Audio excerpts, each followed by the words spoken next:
United States, there's now a growing consensus that we do have a monopoly power problem, especially in the high-tech technology, high-tech markets. And there's also a sense that the antitrust laws have been under-enforced for the past few decades.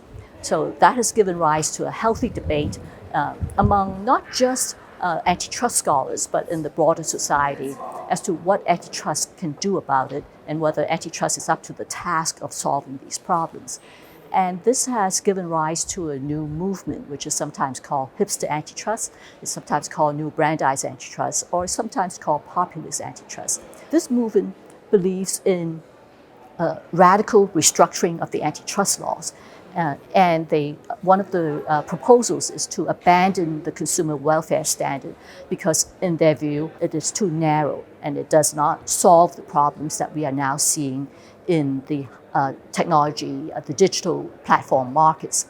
As for myself, I take the view that it is true that antitrust law has been under-enforced for the past few decades, but I do not take the view that in order to reinvigorate antitrust, we need to overhaul antitrust laws or that we need to abandon the consumer welfare standard.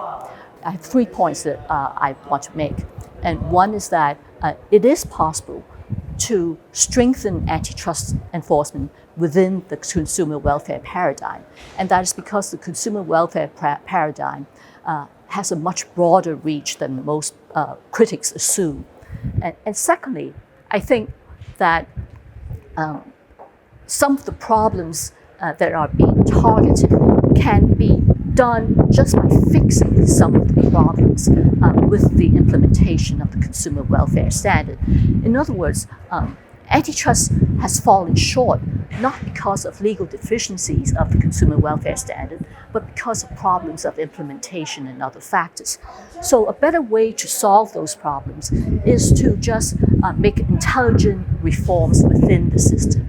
And the third point that I want to make is that the populists are correct that even making intelligent changes within the system is not going to address the social and political issues that are created by economic concentration and that are created by the platforms themselves. And they're correct that it will not address it. But I believe that antitrust was not designed to correct those issues, and that the better way to do them, to address those issues, is to simply use specific laws that are designed for that purpose, and if necessary, to enact new laws and new regulations to specifically address those issues, rather than to manipulate antitrust law to make it do something for which it was not designed to do.